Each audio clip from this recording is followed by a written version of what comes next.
to Nation Now. I'm Pradeep Dambiar. This we talk about the news affecting the nation, Maharashtra and Mumbai. As they say in every system, there is a conflict between abiding law and arbitrary power. The test for every democracy, it stands or it falls according to its own choice, whether to give supremacy to the law or to the will of the people, whether to constitute a moral association maintained by duty or a physical one kept together by force. As they always say to the Romans, justice was a goddess whose throne tempests could not shake, whose pulse passions could not stir, whose eyes were blind to any kind of favor or ill will, and whose sword that fell on all offenders with equal certainty and impartial strength. We welcome our esteemed guest in our studios today. We welcome Dr. Aviral Malik ji. Welcome to the show. Namaskar. Aviral Malik ji, welcome to the show. Nizamuddin Wain Sahab, Indian National Congress, welcome you to the show, sir. Show पे स्वागत है आपका. And Sanjay Dwivedi from the UBT, Uddhav Bala Sahab Thackeray Sena. Namaskar and welcome to the show. Jai Shri Ram, Har Har Mahadev. Har Har Mahadev, Har Har Mahadev. अविरल मलिक साहब आपसे शुरू करते हैं. मोदी साहब का आज कर्नाटका में दौरा था, गोवा में दौरा था. इस स्पिरिचुअल दौरे के वक्त में उन्होंने पूरे देश को कहा कि आपको 9 संकल्प लेना है. 9 संकल्प लेना है, जो पानी का बचाव करना, एक पेड़ मां के नाम, हर एक व्यक्ति को गोद ले लेना, स्वदेशी का वोकल फॉर. तो इस 9 संकल्प से पूरे देश को जोड़ना चाहते हैं Modi ji. Aviral Malik ji, how do you see that?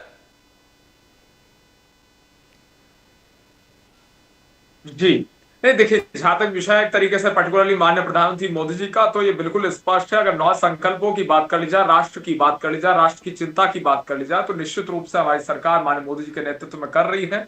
इसमें किसी रूप में कोई कंफ्यूजन नहीं, कोई दो राय नहीं है. और उसके साथ साथ अगर पर्टिकुलरली एक तरीके से बात कर ली जाए देश के विकास की चिंता की और देश के डेवलपमेंट की, इंफ्रास्ट्रक्चर डेवलपमेंट की, रोजगार की, और उसके साथ साथ एक तरीके जन जागरूकता की और संकल्पों की, तो निश्चित रूप से देश की जनता आज पूर्ण रूप से माननीय मोदी जी के साथ है. और उसके साथ साथ अगर एक तरीके से जिक्र कर लिया जाए देश के विकास का, तो इस चीज से सब सहमत हैं कि विकास हुआ है, देश विकसित भारत बन रहा है. और जिस तरीके से एक तरीके से ग्राउंड की अगर बात की जाए, स्वदेशी की बात कर ली जाए, स्पिरिचुअलिटी की बात कर ली जाए, तो ये बिल्कुल स्पष्ट है. अगर पर्टिकुलर टेररिज्म के खिलाफ लड़ने की बात की जाए, आतंकवाद से लड़ाई की बात की जाए, आतंकवाद मुक्त भारत का निर्माण किस रूप में हो, इसकी चिंता हमारी सरकार ने की है. नंबर 2, अगर पर्टिकुलर बात कर ली जाए संकल्पों की और स्वदेशी की, तो ये स्पष्ट है कि स्वदेशी अपनाओ, देश बचाओ.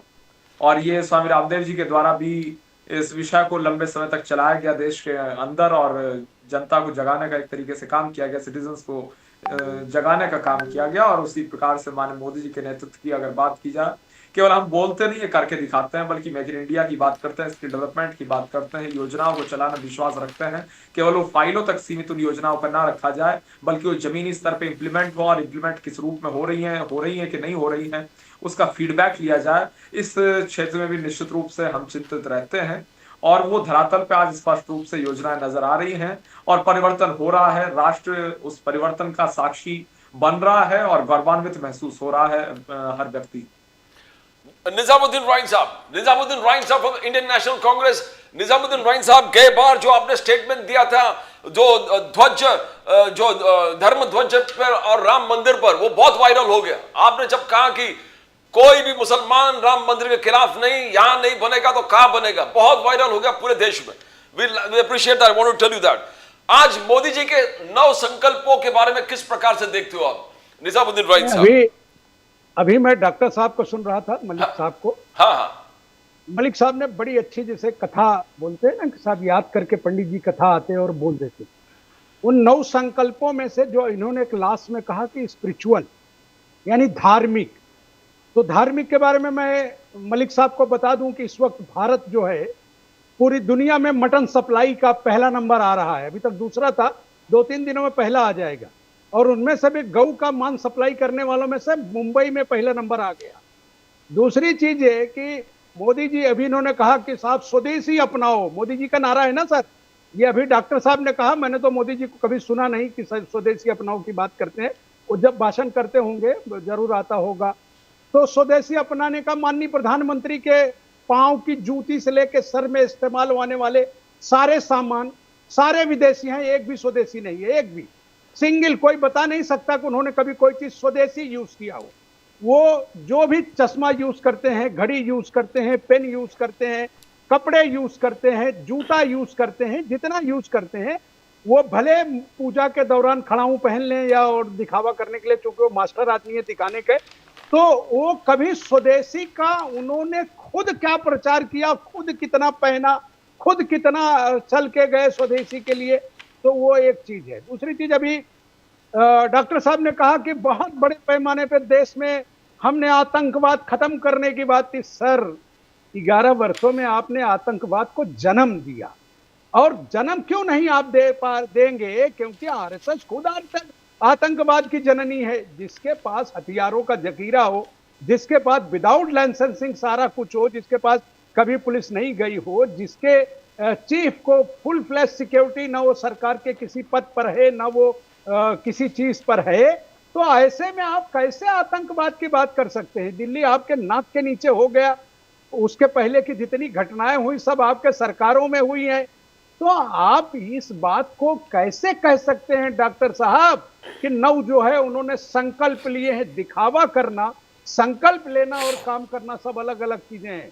जहां तक दूसरे सवालात हैं, आप हमसे बेहतर, आप पढ़े लिखे आदमी हैं, डॉक्टर हैं, राजनीतिक परिवार से आप आते हैं, आपको पता होगा कि पिछले 20 वर्षों में जितना कर्ज नहीं था, उतना कर्जा इन 5-10 वर्षों में मोदी जी ने लेके भारत को गिरवी नहीं, मतलब परम गिरवी रख दिया है। वो जो चक्रवृद्धि ब्याज, अभी वो हमारे पंडित जी बताएंगे यूपी से, वो उनको चक्रवृद्धि ब्याज का मालूम होगा, क्योंकि उस जमाने में हमारे सारे टीचर सब ब्राह्मणी नहीं होते थे जब हम लोगों को पढ़ाया जाता था कि ब्याज और चक्रवृद्धि ब्याज। तो मोदी जी ने इस देश को चक्रवृद्धि ब्याज के अंदर लाके बिठा दिया। आज हालत यह है कि 4 लाख करोड़ से ज्यादा पैसा विदेशों का इतना चढ़ गया है कि जो देश की इनकम आ रही है वो सब अभी सिर्फ और सिर्फ ब्याज भरने में जा रहा है। डेवलपमेंट की बात छोड़ दीजिए।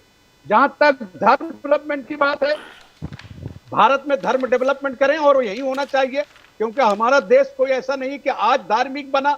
हम ऋषियों मुनियों की धरती पर रहते हैं। भगवान श्री राम पैदा हुए, कृष्ण पैदा हुए, और हम तो दो प्रदेशों का फायदा उठा रहे हैं।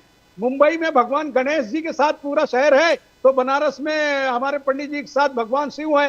तो ये तो जो है ये मोदी की देन नहीं है, ना आरएसएस की देन है, ना भारतीय जनता पार्टी की देन है, क्योंकि इन्होंने तो हिंदुत्व का विनाश किया है। बनारस में कॉरिडोर बनाने के नाम पर कितनी मूर्तियों को इन्होंने खंडित किया है। मैं ये नहीं कह रहा हूं, ये जगत गुरु शंकराचार्य का बयान है कि हम जब किसी मूर्ति में प्राण प्रतिष्ठा करते हैं तो उसका अपमान हम कैसे बर्दाश्त करेंगे। लेकिन राजनीतिक ताकतों का दबाव और लोगों को जेल भेजने का डर, आप जो भी कर ले रहे हैं उसको कोई बोलने वाला नहीं है। तो इसलिए मैं ये समझता हूं कि मोदी जी अगर कोई संकल्प करते हैं, उनका अधिकार है, भारत के सम्मानीय प्रधानमंत्री हैं, संकल्प करना चाहिए, देशवासियों को भी संकल्प कराना चाहिए, लेकिन वो चीजें पहले अपने अंदर तो उतारें। पहले वो खुद त्याग करें विदेशी वस्तुओं का, कि भैया हम घड़ी नहीं पहनेंगे, अब विदेशी पेन नहीं लगाएंगे, विदेशी चश्मा नहीं पहनेंगे, विदेशी गाड़ी में नहीं चलेंगे। हम स्वदेश में निर्मित गाड़ियां, स्वदेश में निर्मित कपड़े, स्वदेश में निर्मित तमाम चीजों का हम उपयोग करेंगे, और यही भारत के भविष्य को आगे ले जाएगा। इसलिए आप लोग भी करिए। जब स्वयं माननीय प्रधानमंत्री नहीं कर रहे हैं तो कैसे आप उम्मीद करते हैं कि दूसरा कोई करेगा? आई वांट अविरल मलिक जी, 1 मिनट में आपको रिस्पॉन्ड करना तो रिस्पॉन्ड कीजिए, फिर मैं संजय द्विवेदी जी के पास जाता हूं। Aviral Malik ji, you want to respond to Nizamuddin ji? देखिए, जहां तक विषय एक तरीके से आतंकवाद का, तो वो मेरे हृदय के करीब भी है वो मैटर। और उसके साथ साथ जहां तक कश्मीर इशू की बात है, जम्मू कश्मीर की अगर बात कर जाए, 370-35 को समाप्त करने की बात की जाए, और 370-35 के समाप्त होने के बाद जो आतंकवाद में कमी आई उसकी अगर बात कर ली जाए, उसकी चर्चा कर ली जाए, तो सबको मालूम है। अगर 2013 से 2019 तक की बात कर ली जाए तो जितनी मृत्यु लोगों की हुई आतंकवादी हमलों के कारण, आतंकवाद के कारण, उसमें 33.3% की गिरावट 2019 में जिस प्रकार से 370-35 समाप्त हुई उसके पश्चात आई। ये ऑन रिकॉर्ड है, ये डाटा कहता है, मैं नहीं कहता हूं, तो ये तो डाटा कह रहा है। नंबर 2, जहां तक विषय एक तरीके से जम्मू एंड कश्मीर में पीस का और सिक्योरिटी का और कश्मीरी पंडितों के हित की बात सोचने का, तो निश्चित रूप से कार्य हुआ। और उसके बाद अगर बात कर ली जाए, जब से ये उमर अब्दुल्ला जी के नेतृत्व वाली सरकार बनी, उसके बाद से एक तरीके से अगर बात कर ली जाए, कुछ फ्रिंज एलिमेंट्स हैं जिनके मनोबल भी बढ़े, क्योंकि उमर अब्दुल्ला साहब को बोलना चाहिए इन लोगों के खिलाफ, लेकिन ऐसे बयान लगातार सामने जो आने चाहिए, जो उम्मीद करती है जनता भी तो मैं फिर मैं मलिक साहब को 1 मिनट में जवाब देता हूं। बिल्कुल बिल्कुल 10 सेकंड, बिल्कुल 10 सेकंड, बिल्कुल। सर मुझे बताएं, ये बता सकते हैं कि कश्मीर में राज्य किसका है, पुलिस किसके पास है? सही बात है आपकी, मैं तो कह रहा हूँ, गृहमंत्री के पास है, मैं आपकी बात से एग्री कर रहा हूँ। इनका बैठा है वो देखिए सुनिए, मैं आपसे इस मुद्दे पे डिबेट कर ही नहीं रहा हूँ, मैं आपकी बात के साथ हूँ। बेशर्मी से झूठ बोल जाते हैं कि उसका कोई आदमी, उमर अब्दुल्ला का क्या आता है? पुलिस आपके, मिलिट्री आपके, शासन आपका, गृह मंत्रालय आपका है। मैं क्या कह रहा था आपने सुना ही नहीं, मैं कुछ और कह रहा था, आप कुछ और बोलने लगे। नहीं देखिए, लोगों को मत बहका। अविरल मलिक जी, मैं आपके पास आता हूं। पहले द्विवेदी जी बोले नहीं। संजय द्विवेदी जी, नव संकल्प, प्राइम मिनिस्टर मोदी बोले देश को आगे बढ़ाना है, पूरे नेशन को, पूरे देश को ये नव संकल्प लेना पड़ेगा। वो नव संकल्प आप तो मालूम ही है क्या क्या है। तो किस प्रकार से, क्या पूरे देश टोटली फॉलो करेंगे मोदी जी संकल्प के बारे में बोल रहे हैं? द्विवेदी जी। देखिए प्रदीप जी, सबसे पहले मैं प्रधानमंत्री जी को नमन करता हूं। भगवान ऐसा प्रधानमंत्री सभी को दे जो झूठ बोलने जिसे महारत हो, देश की जनता को गुमराह करने जिसे महारत हो। 2014 में 9 सूत्री मांगे रखी, 9 सूत्री संकल्प लिया था प्रधानमंत्री जी ने। क्या क्या? भ्रष्टाचार खत्म कर देंगे, महंगाई खत्म कर देंगे, बेरोजगारी खत्म कर देंगे, डॉलर को कम कर देंगे, सिलेंडर के दाम जो हो गए इतने ज्यादा वो कम कर देंगे। ऐसी तमाम चीजों का जो 15 लाख रुपए देंगे, 2 करोड़ नौकरियां देंगे, भ्रष्टाचार पूरे देश से मिटा देंगे, आतंकवाद को समाप्त कर देंगे। ये जो 9 संकल्प माननीय प्रधानमंत्री जी ने चुनाव में लिए थे 2014 में, वो तो आज तक पूरे नहीं हुए। डॉलर के दाम 95 हो गए, सिलेंडर के दाम 1000 रुपए हो गए, पेट्रोल दाम 100 रुपए हो गए, इसका महंगाई चरम सीमा पे है, बेरोजगारी चरम सीमा पे है, भ्रष्टाचार इतने थे वो सब बीजेपी के अंदर आ गए हैं। तो संकल्प कहाँ पूरे? संकल्प कहने संकल्प पूरे नहीं होते हैं। अगर गांधी जी ने कहा कि हम स्वदेशी अपना रहे तो जिंदगी भर उन्होंने खादी कपड़े पहने। अगर इंदिरा गांधी ने कहा स्वदेशी अपनाओ तो खुद इंदिरा गांधी जी स्वदेशी खादी की वस्तु पहनती थी। और मैंने देखा, मैं उससे छोटा था, पूरी कांग्रेस पार्टी को मैंने पूरी कांग्रेस पार्टी को देखा खादी वस्त्र पहनते हुए, खादी कुर्ता, खादी पैजामा, मैंने पूरी कांग्रेस को देखा। अगर संकल्प आप लेना चाहते हैं तो ये संकल्प लीजिए। ये तो संकल्प लेते हैं देश के मध्यम वर्गीय के लिए। भैया आगे एक टाइम रोटी ना खाओ, एक टाइम खाना ना खाओ, ऐसे कपड़े ना पहनो, अच्छे कपड़े मत पहनो, अच्छी जगह मत जाओ। तो ये संकल्प उनके लिए लेते हैं। आज भारतीय जनता पार्टी के अंदर बता दीजिए कौन ऐसा नेता भारतीय जनता पार्टी के अंदर है जो स्वदेशी अपना रहा हो, जो भ्रष्टाचार मुक्त हो? कौन ऐसा नेता मुझे बता दीजिए आप। तो ये जितने भ्रष्टाचारी देश में थे, जिनके लिए कहते थे आज चक्की पिसा देंगे, उनको मुख्यमंत्री बना देते भाई। कि आपकी नीतियां, सिद्धांत अलग अलग है, आपकी आंखों के चश्मा अलग अलग है क्या?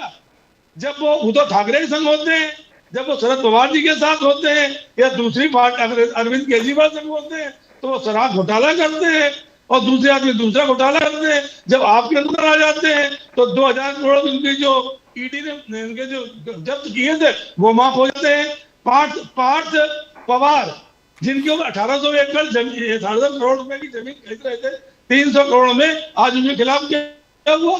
आज मुख्यमंत्री एकनाथ शिंदे थे, परिवहन निगम में कितना घोटाला किया, जिसकी जांच कौन बैठाल रहा है? माननीय देवेंद्र फडणवीस बैठाल रहा है। और जांच में क्या हुआ? तो ये जो कहने वाली बातें हैं माननीय मोदी जी की या भारतीय जनता पार्टी की, एनडीए की, कहने कथनी करनी में अंतर है। मैं कहता हूँ बहुत अच्छी बात है, आप संकल्प लीजिए, आप पेड़ लगवाइए, तमाम चीजें करिए, अच्छी बात है ये, लेकिन स्वयं तो अपनाइए। जो स्वयं आपने 2014 में जो आपने संकल्प लिया था कि भारत में महंगाई खत्म कर देंगे, भारत में बेरोजगारी खत्म कर देंगे, डॉलर के दाम इतने ज्यादा नहीं होंगे, गैस सिलेंडर जो 450 रुपए थी वो 1000 रुपए कर देंगे। आपने ये संकल्प क्या लिया था? 100 रुपए पेट्रोल कर देंगे आप। भ्रष्टाचारी को अपने घर में अंदर ले लेंगे। तो ये संकल्प तो हमारे सामने नहीं आते हैं।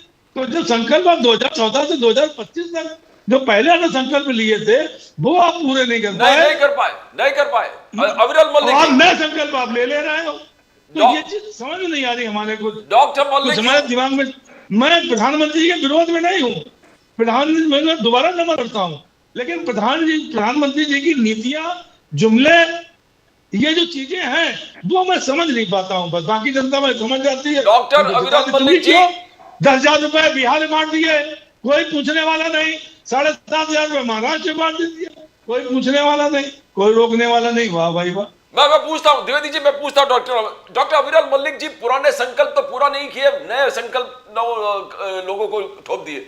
किस प्रकार से आप you reply to Dwivedi ji and Nizamuddin Sahab, then I will put the question. बोलिए डॉक्टर मल्लिक। नहीं, देखिए, कांग्रेस पार्टी के स्पोक्स पर्सन बीच में इंटरप्ट कर गए थे मेरी बात के, लेकिन मेरा कहने का उद्देश्य वो नहीं था और बात ही मैं वो नहीं कह रहा था जो ये समझ गए थे। ये कहीं दूसरी दिशा में निकल गए। नहीं, लेकिन मैं कुछ और कह रहा था। मैंने ये नहीं कहा था कि पुलिस हमारे हाथ में है या उनके हाथ में है। पुलिस निश्चित रूप से उनके हाथ में नहीं है। अगर ये इस बात को कह रहे हैं तो मैंने तो ना इस बात पे ना एग्री किया था ना डिसएग्री किया था। लेकिन जहां तक विषय एक तरीके से जम्मू कश्मीर सरकार का, वहां के मुख्यमंत्री हैं, वो मुख्यमंत्री चुने गए हैं, वो जनता ने ही चुना है उन्हें मुख्यमंत्री। मैं ये नहीं कह रहा हूं कि वो किस तरीके से चुने गए, नहीं चुने गए, जनता नहीं चुना है, वोट के माध्यम से चुना है। उनके भी अपने समर्थक हैं। अगर वो आतंकवाद के खिलाफ एक तरीके जन जागरूकता अभियान पूरे जम्मू कश्मीर में चलाएं तो और अच्छा होगा और बेहतर होगा। मैंने केवल इतना कहा था। बल्कि उन्होंने तो एक डिप्टी चीफ मिनिस्टर बनाया हुआ है सुरेंद्र चौधरी जी को, वो जाट है, वो सीधे आदमी है और बेचारे उनकी भी कोई नहीं सुनता है, उनकी चलने भी जाती है। लेकिन हाँ, उनका एक तरीके से सपोर्ट लेना है जाट समाज का तो बना, खैर अच्छी बात है, उसमें मैं जाना भी नहीं चाहूंगा। लेकिन हाँ, जहां तक विषय है एक तरीके 370 35A की, उसके एबोलिशन के बाद कितना डिक्रीज हुआ तो वो स्पष्ट रूप से आंकड़ों में देखने को मिल जाएगा। पत्थरबाजी की घटनाएं कम हुई, बल्कि ना के बराबर हो गई। और उसके साथ साथ अगर बात कर जाए वहां इलेक्शंस की, तो इलेक्शंस हुए सुचारू रूप से, सब कुछ एक तरीके से खुल गया। आज कोई भी व्यक्ति वहां जाके बसना चाहे जाके बस सकता है। ये सबको छूट है इस चीज को लेकर पूर्ण रूप से। और जहां तक विषय एक तरीके से आरोप प्रत्यारोप का, उस चीज में बिल्कुल नहीं जा रहा हूं। लेकिन संकल्प की अगर बात है स्वदेशी अपनाव की, तो इसमें राजनीति ढूंढने का प्रयास किसी को नहीं करना चाहिए। ना कांग्रेस पार्टी के प्रवक्ता को करना चाहिए, ना शिवसेना यूनिटी के स्पोक्स पर्सन को करना चाहिए, ना और किसी को करना चाहिए, ना मुझे ही करना चाहिए। मैं इस चीज को भी कह रहा हूं, ना बीजेपी, ना कांग्रेस, ना सपा, ना बसपा। ये एक बड़ी कॉमन सी बात है। अगर स्वदेशी अपनाओ देश बचाओ की बात करी जाए, स्वदेशी की बात की जाए, तो उस चीज का संकल्प सबको लेना चाहिए। ना कि इसलिए अगर कि भाई मोदी जी ने कह दिया या कोई नेता कह रहा है तो उसके आधार पे उसके ऊपर तंज कसने, टोंट करना शुरू कर दिया जाए, वो चीज बिल्कुल नहीं होनी चाहिए। ये देश हम सबका है, हम सबसे पहले इस देश के नागरिक हैं। सर्वप्रथम राष्ट्र का नागरिक होने का कर्तव्य अदा करना चाहिए। और उस नाते से जितने लोगों को हम समझा पाए अपने स्तर पे भी स्वदेशी अपनाओ देश बचाओ की बात को, वो हमें करना चाहिए, वो हमारा दायित्व है, वो एक तरीके से कॉन्स्टिट्यूशनल ड्यूटी है। तो अगर कॉन्स्टिट्यूशनल राइट्स की बात करी जाती है तो ड्यूटी की बात की जानी चाहिए, फंडामेंटल ड्यूटीज की बात होनी चाहिए। तो इस चीज को याद रखा जाना चाहिए। मुझे पूछना है इस चीज के बारे में, because guide rule book of Rajya Sabha निकला है। आज उद्धव ठाकरे जी ने टोटल विरोध किया है, कांग्रेस, इंडियन नेशनल कांग्रेस ने टोटल विरोध किया है। उस रूल बुक में लिखा है कि आप वंदे मातरम नहीं बोलेंगे, जय हिंद नहीं बोलेंगे। ये क्या है? ये राज्यसभा का रूल बुक क्या है? टोटल विरोध किया। बिल्कुल, देखिए, जहां तक विषय है, उधर तो महाराष्ट्र में शिवसेना यूबीटी और उत्तर प्रदेश में समाजवादी पार्टी, तो इन दोनों पार्टियों को कांग्रेस से जोड़ के देखना पूर्ण रूप से गलत है और तथ्यहीन है। कांग्रेस पार्टी अलग है, समाजवादी पार्टी और शिवसेना यूबीटी अलग है। समाजवादी पार्टी इसलिए अलग है, मैं हालांकि विषय से अलग हो जाएगा मैटर, लेकिन हाँ, समाजवादी पार्टी इसलिए अलग है क्योंकि स्वर्गीय नेताजी मुलायम सिंह यादव जी की अगर बात कर ली जाए, वो पूर्ण रूप से कांग्रेस पार्टी के खिलाफ थे। 1975-77 के मध्य में उन्होंने इमरजेंसी का विरोध किया, जेल तक गए और हमेशा कांग्रेस विरोध की राजनीति स्वर्गीय नेताजी ने की और इसी के आधार पर समाजवादी पार्टी खड़ी हुई। ये सच्चाई है और इस चीज को कोई भी जाके इतिहास में पढ़ सकता है और बाकी सबको मालूम ही है। अब बात की जाए महाराष्ट्र की और शिवसेना यूबीटी की, उद्धव ठाकरे जी अच्छे व्यक्ति हैं, सीधे व्यक्ति हैं, लेकिन जिस तरीके से कुछ लोग उन्हें गुमराह करने का प्रयास करते हैं वो एक अलग चीज है। लेकिन हाँ, उनका स्पष्ट मानना है, वीर सावरकर जी को आदर्श मानते हैं, प्रेरणा स्रोत मानते हैं, मार्गदर्शक मानते हैं। लेकिन कांग्रेस पार्टी से गठबंधन कैसे हो सकता है उनका? कि कांग्रेस पार्टी तो इस चीज को स्पष्ट रूप से कहती है कि भाई वो डॉक्टर मलिक थोड़ा हम लोग टॉपिक से डिविएट कर रहे हैं। बात ये सुनिए, रूल बुक है राज्यसभा, गलत लाइन पे जा रहे हैं। हाँ, राज्यसभा में रूल बुक के हिसाब से आप वंदे मातरम नहीं बोल सकते, दे देता हूं, स्वदेशी नहीं बोल सकते। ये आप पूरे कैंपेन चलाया था वंदे मातरम वंदे मातरम वंदे मातरम। आप कह रहे कि राज्यसभा लोकसभा में वंदे मातरम नहीं बोलना चाहिए, कोई जय हिंद नहीं बोलेंगे। सर ये क्या है? ये मलिक साहब ये बोलिए। देखिए पहले तो इस चीज पे पहले इस चीज पे डिसीजन होना चाहिए कि भाई जिस तरीके से कुछ लोग हैं, मैं सबको नहीं कह रहा हूं, कुछ लोग इसी देश में हैं, ये सब एक्सेप्ट करेंगे। उन कुछ लोगों को कभी जय हिंद से समस्या होती है, कभी जय हिंद जय भारत से अभी समस्या आप होती कहते है, हो अब कभी बीजेपी वंदे मातरम से मगर समस्या अभी होती है, आप रूल कभी बुक निकाले हैं कि नहीं बोलोगे? समस्या होती है। आप कहा कि मत बोलो, बताइए वो क्या है। आपने कहा बीजेपी, साहब, हाँ बीजेपी के रूल बुक है, उनको पहले विषय बताइए। रूल बुक वो समझ नहीं पा रहे हैं, उनको लग रहा है कि दूसरा कोई विरोध कर रहा है। नाम्बियार जी उनको बताइए डॉक्टर मलिक को कि बीजेपी खुद कह रही है कि वंदे मातरम नहीं कहना है, हाँ नहीं कहना है, एग्जैक्टली। ये आप उनको बताइए। हाँ, वो नहीं समझ पा रहे हैं। न वंदे मातरम जय हिंद आप पार्लियामेंट में नहीं कहेंगे, राज्यसभा में नहीं कहेंगे, राज्यसभा के गाइडलाइंस के बाहर भी दोनों सब्जेक्ट है सर। आप उनका क्वेश्चन उनको समझाओ। वो नहीं समझ पाए, डॉक्टर साहब को जो बताया गया वो रट के आ गए, वो बता वो समझना नहीं चाहते बिकॉज फंस जाएगा। बिकॉज ऐसा ही है। राज्यसभा में क्लियर कट कहा कि आप जय हिंद नहीं बोलेंगे, वंदे मातरम नहीं बोलेंगे। ये आपका पूरा कैंपेन, आप ये कैसे निकाल सकते हो डॉक्टर मलिक? वो नहीं कहेंगे क्योंकि देखिए उनको मालूम है कि उनके नेता जब कुछ बोल देते हैं तो ये बेचारों की बड़ी फजीयत होती है जो प्रवक्ता बैठते हैं। फिर समझ सर मलिक डॉक्टर साहब, राज्यसभा में कहा गया है, राज्यसभा रूलिंग में है कि वंदे मातरम जय हिंद नहीं बोलना है। इस पे बोलिए भाई आप। उन्होंने नहीं पढ़ा। द्विवेदी जी राज्यसभा बहुत चल रहा है। नहीं, राज्यसभा की द्विवेदी जी आजकल बहुत चिंता कर रहे हैं। हम तो शुभकामनाएं देंगे द्विवेदी जी को भी। परिपत्र आया है, उस परिपत्र में यह भी है कि पार्लियामेंट के बाहर भी नहीं बोलना है। ये दोनों चीज अंदर की चर्चा करते हैं। डॉक्टर नहीं पढ़ा, उन्होंने नहीं पढ़ा, कोई बात नहीं, फिर भी बोल तो सकते हैं। इससे यह साबित हो गया कि बीजेपी दोगली नीति है। निजामुद्दीन जी पहले बोलने दो ना उनको बोलने, आपको भरपूर वक्त मिलेगा। आप मैं जानता हूं आपको उत्सुकता है बोलने के लिए इस टॉपिक पे। डॉक्टर मलिक ये क्या रूल बुक निकाला आपने? रूल बुक में देखिए आप वंदे मातरम नहीं बोलेंगे, जय हिंद नहीं बोलेंगे। बिल्कुल, देखिए द्विवेदी जी यहाँ मौजूद हैं। द्विवेदी जी राज्यसभा कह रहे हैं, राज्यसभा को लेकर बड़ी द्विवेदी जी को उत्सुकता है। राज्यसभा की चर्चा चल रही है। हम तो शुभकामनाएं देते हैं द्विवेदी जी को भी कि भाई संजय राउत जी का ये अधिकार नहीं है केवल राज्यसभा जाने का, संजय द्विवेदी जी को भी अधिकार है राज्यसभा जाने का। इस बार उद्धव ठाकरे जी को राज्यसभा भेजे। जवाब दीजिए, कौन जाएगा कौन नहीं जाएगा वो पार्टी तय करेगी। अरे भाई धन्यवाद। पार्टी तय नहीं करेगी, सामाजिक लोग होने के नाते अगर द्विवेदी जी को समस्या होगी, हम द्विवेदी जी के साथ भी खड़े होंगे, आपके साथ भी खड़े होंगे। अगर आपके साथ भी आपकी पार्टी तय करेगी, हम सबसे पहले व्यक्ति होंगे जो आपके साथ खड़े होंगे। परिवार से आते हैं, अच्छा लगता है। हम सत्यपाल मलिक को इसी बहाने याद कर लेते हैं कि एक हीरा इस देश में था, अब उनके परिवार में कोई गलत निकल गया तो हम लोग क्या कर सकते हैं सर। अच्छा निजामुद्दीन जी आप बोलिए, बिकॉज डॉक्टर मलिक उस विषय में नहीं बोलेंगे बिकॉज वो फंस गया। बिकॉज क्या वंदे मातरम पूरे हंगामा करने के बाद बोलना चाहिए, इस देश में रहना होगा तो वंदे मातरम कहना होगा। देखिए ये विषय क्यों आया था, महाराष्ट्र से विषय इशू हुआ था। महाराष्ट्र में आपने हालत देखी, मैंने पिछले डिबेट में कहा था कि हमारे यहाँ माननीय मंत्री हैं मंगत प्रभार लोढ़ा जी। अब कोई मंत्री अगर किसी बात को लेकर किसी आमदार विधायक के दरवाजे के बाहर जाए और वहां नारा लगाए कि इनको पकड़ो जेल भेजो, तो आप क्या कर रहे हैं? वो गए थे कि आप अबू आसिम से कहिए कि वंदे भारत के जो ये अपना वंदे मातरम कहें। उन्होंने कहा साहब मैं नहीं कहता। अब लेकिन उनकी पार्टी में जितने हमारे हिंदू भाई हैं सब कहते हैं। अब वो हमको तो ये कह नहीं सकते डॉक्टर मलिक, क्योंकि कांग्रेस पढ़ती है, कांग्रेस का पूरा इतिहास उसी पर है। वो नारा भी कांग्रेस ही लेके आई थी और कांग्रेस के हर अधिवेशन शुरू होते ही होता है। ये तो 2 दिन पहले राज्यसभा में एक विषय आया तो राज्यसभा ने एक गाइडलाइन तय कर दिया। वो गाइडलाइन में यही है कि इनकी सरकार अब उल्टे फंस गई। उन्होंने कहा कि आपको वंदे मातरम नहीं कहना है अब हाउस में, और आपको जय हिंद भी नहीं कहना है। तो ये तो साहब कांग्रेस तो कह नहीं रही है। अखिलेश जी कह नहीं रहे हैं, अभी संजय राउत को याद कर रहे हैं, संजय राउत जी भी बेचारे नहीं कह रहे हैं ये सारी बात। ये सारी बातें स्वयं इनके हाउस लीडर कह रहे हैं और इनके द्वारा चुने हुए राज्यसभा के जो स्पीकर हैं वो डिसाइड कर रहे हैं। तो इस पर इनके पास कोई जवाब नहीं है सर। जब बीजेपी सेना फंस जाती है, ये सेना नहीं, उद्धव वाली सेना नहीं, क्योंकि वो बहुत क्लियर कट बात करते हैं, वो कभी चीज समझौता नहीं करते। जो उनके बाप ने कहा, जो वो कहते हैं, वो कभी उससे बदलते नहीं है। कोविड आया, उसके बुरे दिनों में भी वो साथ खड़े थे, जनता के साथ, महाराष्ट्र के साथ, अपने साथियों के साथ, अपने जो उनके साथ एलआई थे उनके भी साथ वो ईमानदारी से खड़े रहे।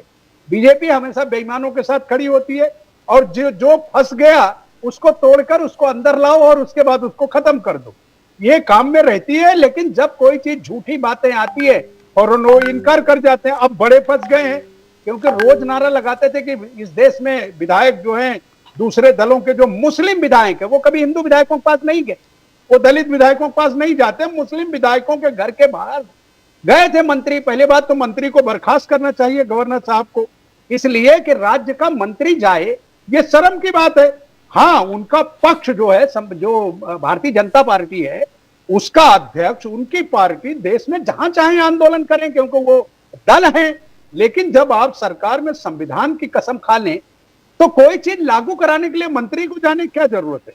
और अगर कोई आदमी गलत कर रहा है तो आपको ईश्वर ने पावर दिया है, संविधान की ताकत आपके पास है, आप फौरन वो आसिम आदमी को जेल भेज देते। आप वो नहीं करते क्योंकि आप दोनों मिले हुए हैं। आप उसके घर के बाहर मोर्चा निकालते हैं और मोर्चा निकाल के पीछे से भाग जाते हैं और मीडिया को बता देते हैं कि देखो मैं तो वंदे मातरम नहीं कह रहे हैं इसलिए मैं आया था। तो ये जो इनकी कथनी करनी है, अब हमको बोलने की जरूरत नहीं पड़ती। परसों वाले डिबेट में इनके एलआई साथी मुकेश गांधी ने साहब कह दिया कि बिल्कुल नहीं पढ़ना चाहिए, उसमें ये एक पैरा पढ़ना चाहिए, दूसरा पैरा मुसलमानों को नहीं पढ़ना चाहिए। नहीं पढ़ते ना पढ़े, मैं किसी भी पैरा की कोई बात नहीं करता। कांग्रेस की ओर से मैं प्रवक्ता हूं, कांग्रेस में सब पढ़ा जाता है, सब लोग पढ़ते हैं। अब आपको सिर्फ धर्म की राजनीति करनी है, इसलिए विषय आपको मुसलमान दिखता है। तो बात करनी तो आपके अपने लोगों से कहलवाइए ना, दूसरे के मुंह में क्यों कहते हैं। और झूठी बातें क्यों, जब आपकी सरकार है केंद्र में, सरकार का निर्णय है कि आप जो है वंदे मातरम नहीं कहेंगे, तो आपने अपने सरकार से, बीजेपी ने कितने सवाल पूछा उन मंत्रियों को, घर क्यों नहीं मोर्चा लेके गए नड्डा जी को जाना चाहिए ना मोर्चा लेके पार्टी का, लेकिन नहीं गए वो मोर्चा लेकर, उनका वो चुपचाप बर्दाश्त कर लिया। देश में उसको वायरल ही नहीं होने दे रहे हैं। अगर वो वायरल होगा तो जिनके भरोसे आप ये झूठी बातें करते थे कि मुसलमान वंदे मातरम कहेगा कि नहीं कहेगा, अब तो आपकी सरकार ने लिखित में दे दिया कि ये नहीं कहना है आपको। जब नहीं कहना है, ये भारत की सरकार कह रही है, गृह मंत्री कह रहे हैं, हाउस लीडर कह रहा है, तो फिर भाई मेरे विषय कहां रह जाता है इसका। अब तो हिंदुत्व बनाम हिंदुत्व का मसला नहीं है ना सर। तो मैं द्विवेदी जी से पूछा, द्विवेदी, संजय द्विवेदी जी, उद्धव ठाकरे जी ने कहा हम वंदे मातरम कहेंगे, on the floor of the house सब लोग चिल्ला चिल्ला के कहेंगे कि वंदे मातरम वंदे मातरम। आप क्या खौलाने का, ये कैसे रूल बुक निकला है कि वंदे मातरम नहीं बोल सकते, और आप बीजेपी का स्लोगन था इस देश में रहना होगा तो वंदे मातरम कहना होगा। द्विवेदी जी, उद्धव ठाकरे जी, मैं निरंतर अपनी डिबेटों में एक बात कहता हूं कि बीजेपी के जो नीतियां, सिद्धांत, कथनी करनी, इसमें एक सूत्री है, सरकार बनाइए, 10,000 रुपए देने पड़े, 7,500 रुपए देने पड़े, चुनाव को जेब में लेना पड़े, चुनाव की धज्जियां उड़ाना पड़े, वोटर कम करने पड़े, जो भी करना पड़े। आज जय श्री राम पहले कहते थे, जय श्री राम नारा खत्म हो गया, दूसरा चीज बना ली उन्होंने, जय हिंद और वंदे मातरम। ये तो हमारे इस शुरुआती नारे समझिए, ये तो हमारी आत्मा निकलने वाली चीज है। ये कोई कहने की और न करने की बात ही नहीं है। जिस वंदे मातरम को गाते हुए हमारे कितने लोग शहीद हो गए, जब हमारा देश आजाद नहीं हुआ था, कितने लोग जय हिंद कह के शहीद हो गए। और उस चीज की अगर ये मखौल उड़ा रहे हैं भारतीय जनता पार्टी, शायद हमारे समझ में ऐसा जो सरकार चल रही है, सरकार ऐसी कभी नहीं आई होगी, ना ऐसी सरकार कोई देखना चाहेगा। जनता है, वोट पड़ते हैं, जीत जाते हैं, लोग खुद मना लेते हैं, क्योंकि नया नारा निकाल लिया, 10,000 रुपए बांट दो, 7,500 बांट दो। हमारे कुछ लोग शायद इसमें आ जाते हों, लेकिन ज्यादा दिन नहीं चलता है। तो ये बहुत दुख का विषय है। ये बहुत स्पष्ट रूप से मैं कहूंगा, वंदे मातरम, जय हिंद जय हिंद, जय जय महाराष्ट्र, जय हिंद, जय उत्तर प्रदेश, ये हम लोगों का तो नारा है। जय हिंद, जय उत्तर प्रदेश, जय हिंद, जय महाराष्ट्र, वंदे मातरम, ये आज से नहीं है। 1947 जब देश आजाद हुआ था उससे पहले से नारा है ये, और उससे पहले से लोग वंदे मातरम कह रहे हैं। और मेन भारतीय जनता पार्टी जो है, विश्व हिंदू परिषद जो है, या इनका आरएसएस जो है, वो वंदे मातरम जय हिंद कहता है।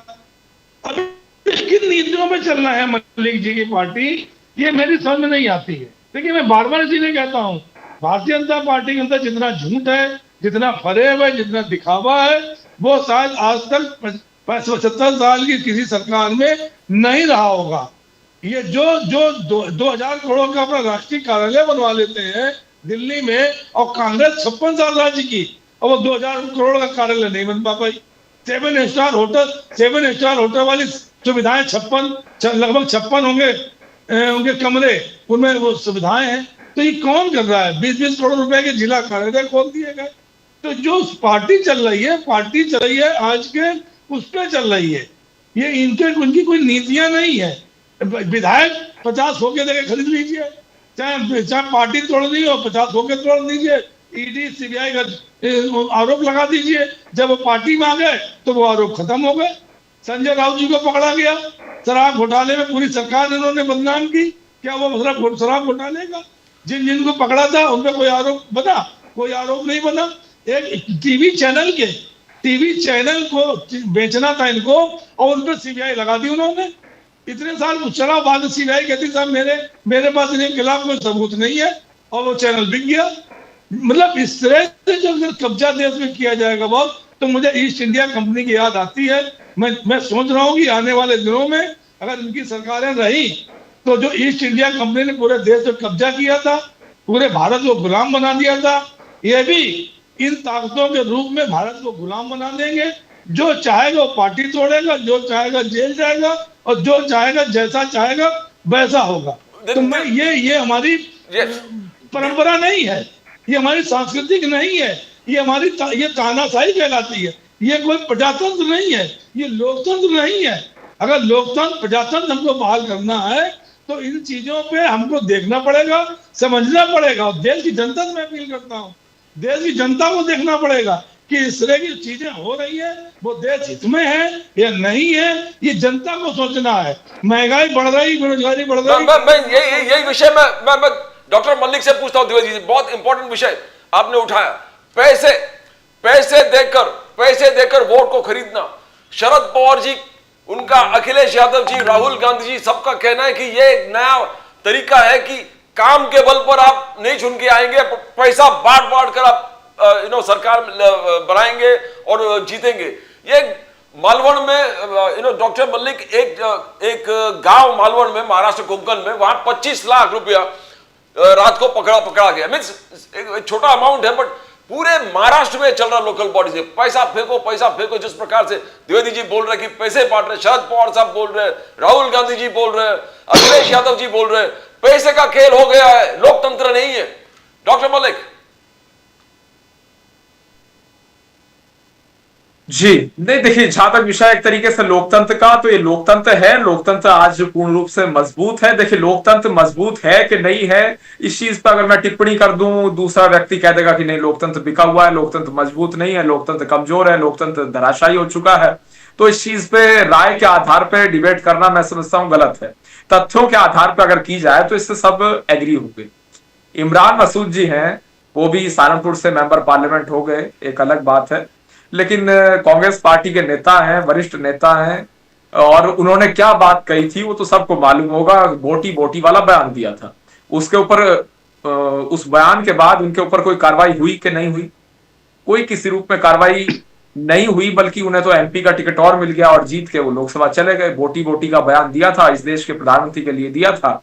अब उससे कितने लोग सहमत हैं, कितने असहमत हैं, वो एक अलग विषय है। लेकिन ये बोलने की स्वतंत्रता है, और उसके बाद भी कांग्रेस पार्टी ने उन्हें टिकट दिया, उन्हें जिताया, प्रचार किया, उसके आधार पर वो जीते, सांसद बने, एक अलग चीज हो गई। लेकिन right to freedom of speech को, इस चीज को आप समझ सकते हैं कि इस देश के प्रधानमंत्री, मोदी जी को छोड़ दीजिए, वो मोदी जी को कहा ऐसा नहीं, वो देश के प्रधानमंत्री को बोटी वाला बयान देना क्या बड़ी बात नहीं है? क्या सही है? और क्या ये अभिव्यक्ति की स्वतंत्रता जिस देश में नहीं होगी, क्या उस देश में कहने की कोई इतनी हिम्मत रखेगा? स्वर्गीय श्रीमती इंदिरा गांधी जी की सरकार थी, 1975 से 77 के मध्य में इमरजेंसी लागू हुई, उसमें सब लोग थे, सब समाजवादी लोग उसमें साथ थे, सबने आंदोलन किया। और चाहे आज भी हैं, नीतीश कुमार जी मुख्यमंत्री हैं बिहार के, उन्होंने आपातकाल के विरुद्ध संघर्ष किया, लड़ाई लड़ी। नीतीश कुमार जी ने पूर्ण रूप से छात्र आंदोलन उन्होंने किया और लोकनायक जयप्रकाश नारायण जी का पूर्ण रूप से सहयोग किया। सभी लोग रहे, नेताजी स्वर्गीय मुलायम सिंह यादव जी रहे, चरण सिंह जी रहे, सबको जेल भेजने का काम उस दौर में हुआ, उस दौरान हुआ। वो सबने देखा क्या वो लोकतंत्र मजबूत हो रहा था उस समय में?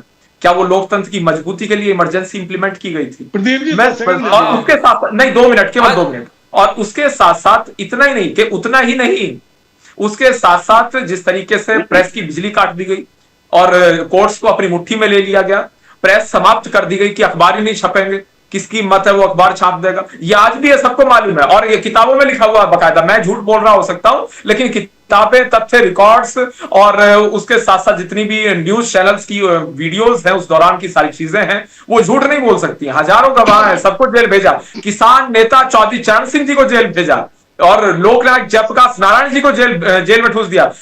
मुरली मनोहर जोशी जी हो, लाल कृष्ण अडवाणी हो, स्वर्गीय अटल बिहारी वाजपेयी जी रहे हो, मुरारजी देसाई जी रहे हो, सबको जेल भेजा गया था। एक तरफ से सब जेल में ठूस दिए। किसी की हिम्मत नहीं थी इंदिरा गांधी जी के विरुद्ध उस समय बोल जाए। तो ये उस दौर में था। आज सबको अधिकार है बोलने का, और लोकतंत्र मजबूत होना चाहिए, सबको अधिकार होना चाहिए। मैं कह रहा हूं सबको right to freedom of speech होनी चाहिए, और इस देश में सब इक्वल होने चाहिए। हिंदू, मुस्लिम, सिख, ईसाई, जैन, बौद्ध, पारसी, सब इस देश में इक्वल है। जाट, गुर्जर, राजपूत, क्षत्रिय, वैश्य, सब में इक्वालिटी होनी चाहिए। और सोशल हार्मनी मेन चीज है। सामाजिक क्रांति निश्चित रूप से आनी चाहिए इस चीज को लेकर। द्विवेदी जी 2 मिनट आपको रिकॉर्ड करेंगे, फिर निजामुद्दीन साहब के पास जाऊंगा। बोलिए द्विवेदी जी, बोलिए। प्रदीप जी, मैं एक बात नहीं समझ पा रहा हूँ, जनता बड़ी है कि माननीय अब्दुल मलिक बड़े हैं, भारतीय जनता पार्टी बड़ी है? अगर इंदिरा गांधी ने इमरजेंसी लगाई, अच्छी बात है, वो भी राष्ट्रपति के सिग्नेचर पे लगाई गई थी, तो दोषी तो राष्ट्रपति जी हुए ना भाई, उनके सिग्नेचर पे लगाई गई। और 1970 में इंदिरा गांधी हार जाती है। यही जनता थी, इसी जनता ने 1980 में 350 से ज्यादा सीट देके लोकसभा में उनको फिर पुनः प्रधानमंत्री बना दिया। तो जनता का नाराज थी, तो जनता खुश भी तो कहीं ना कहीं हुई है ना भाई। अब इसको ऐसे भी देखिए ना, आज इमरजेंसी का 50 साल बाद रोना रो रहे हैं, माननीय प्रधानमंत्री जी रो रहे हैं, अमित शाह जी रो रहे हैं, बीजेपी रो रही, बीजेपी प्रवक्ता रो रहे हैं। तो अगर इमरजेंसी गलत थी तो इंदिरा गांधी जी को सत्ता में आने नहीं चाहिए था। मैं तो स्पष्ट कहता हूं। और जबकि इसके लिए माफी मांगी इंदिरा गांधी जी ने, मांगी बीजेपी, बाकी प्रधानमंत्री, बाकी लोगों ने माफी मांगी। तो अगर देश की जनता ने माफ कर दिया तो इस इमरजेंसी क्या मतलब है? मैं हमारी आज तक ये नहीं समझ पा पाया बात कि जब 350 से ज्यादा सीटें देके इसी जनता ने, हमारे जो बुजुर्ग थे, हमारे पापा कहते थे इमरजेंसी बहुत अच्छी लगी, माननीय बाला साहब ठाकरे ने कहा, हिंदू साहब बाला साहब ठाकरे ने कहा, इमरजेंसी का समर्थन किया था। अगर उन्होंने समर्थन किया और देश की जनता ने अगर 3 साल बाद समर्थन किया इमरजेंसी का, तो क्या गलत हो गया भाई? तो अब रोने इसका फायदा? जयप्रकाश नारायण जी क्या भाषण दे रहे थे, जयप्रकाश नारायण जी, जो मुझे याद है, जो मैंने देखा उस समय गलत हूँ, वो पुलिस को वो कर रहे थे प्रवोक कि नहीं आप करिए, आप इस तरह से लड़िए। इस तरह का जो माहौल बन रहा था वहां पे, उस समय शायद इमरजेंसी की जरूरत रही होगी और इमरजेंसी लगा दी। लेकिन 50 साल बाद जनता ने माफ कर दिया, तो हम या अब्दुल मलिक या भारतीय जनता पार्टी कहने वाली कौन होती है भाई? हमारे पूर्वजों ने माफ कर दिया ना, और 350 सीट दे दी। उसके बाद सरकारें नहीं, कांग्रेस की 10 साल मनमोहन सिंह जी रहे, 2004 से 2014 तक। अगर इमरजेंसी इतनी खराब थी देश में, तो क्यों सरकारें नहीं कांग्रेस की? मुझे इसका जवाब छोटा दे। और वीर सावरकर की बात करते हैं, वीर सावरकर को आपने अब तक भारत रत्न क्यों नहीं दिया? हिंदू के सम्राट बाला साहब ठाकरे भारत रत्न क्यों नहीं दिया आपने? कांग्रेस कहती है उन्होंने माफी मांगी थी, तो इसका तोड़ ले आई है। माफी मांगी थी, द्विवेदी जी, मैं समझ गया topic. I'll come back to doctor Malik. Nizamuddin ji, Sharad Pawar Sahab, Rahul Gandhi जी, अखिलेश यादव, पैसे का खेल। आज शरद पवार साहब का कहना है कि काम के बल पर वोट नहीं मांग रहे, पैसा फेंक कर आप वोट खरीद रहे हो। किस प्रकार देख रहे हो आप ये क्या चल रहा है? निजामुद्दीन साहब, पहली बात तो डॉक्टर मलिक साहब आज हर विषय से बदल जा रहे हैं। जो डिबेट में सब्जेक्ट आ रहा है उसको वो छोड़ के दूसरे में भाग जाते हैं। कश्मीर से इन्होंने शुरू किया, मैं थोड़े थोड़े बोल के फिर उसके बाद आपका जवाब देता हूँ।